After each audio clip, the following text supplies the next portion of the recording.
Assalamualaikum warahmatullahi wabarakatuh. Jumpa lagi dengan saya di channel YouTuber Tutorial. Di video kali ini, channel YouTuber Tutorial punya informasi yang penting untuk kalian yang menjadi peserta BPJS Kesehatan. Jadi, ini adalah kabar baik untuk kalian semua, bahwa BPJS Kesehatan yang kemarin tarifnya sudah naik 100%, kini sudah batal dinaikkan. Presiden Jokowi telah memerintahkan untuk membatalkan kenaikan tarif BPJS Kesehatan.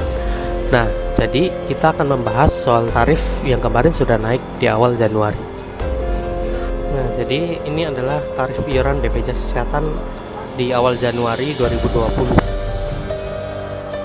Untuk kelas 3 mandiri yang semulanya 25.500 menjadi 42.000 per bulan. Nah, untuk kelas 2-nya yang semulanya 51.000 menjadi 110.000 per bulannya. Untuk kelas mandiri kelas 1 yang semulanya 80.000 menjadi 160.000 per bulan.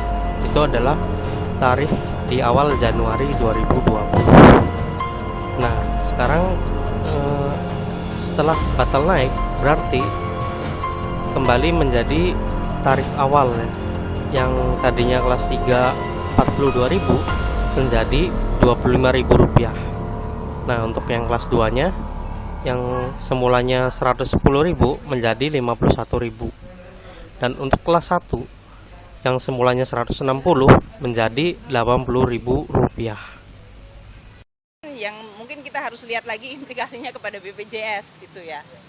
Kalau dia secara keuangan kemudian akan terpengaruh, ya nanti kita lihat bagaimana BPJS Kesehatan akan bisa sustain dari sisi keinginan untuk memberikan jasa kesehatan kepada masyarakat secara luas, namun dari sisi keuangan mereka memiliki, karena sampai dengan seperti saya sampaikan, sampai dengan akhir Desember kondisi keuangan BPJS meskipun sudah saya tambahkan 15 triliun, dia masih negatif hampir sekitar 13 triliun. Jadi kalau sekarang dengan hal ini, ya ini adalah suatu realita yang harus kita lihat. Kita nanti akan review lah kalau itu ya.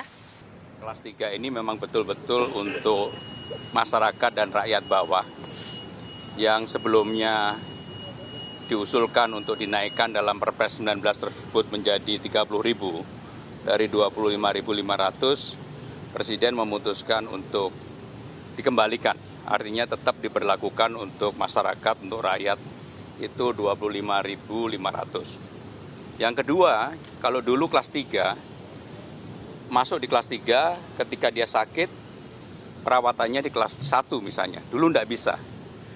Karena tidak boleh ada diskriminasi dalam hal itu, maka yang seperti itu yang bersangkutan diperbolehkan di kelas 1. Jadi masuk sebagai anggota iuran kelas 3, tetapi dalam perjalanan ketika dia sakit perlu perawatan kelas 1, sekarang diperbolehkan.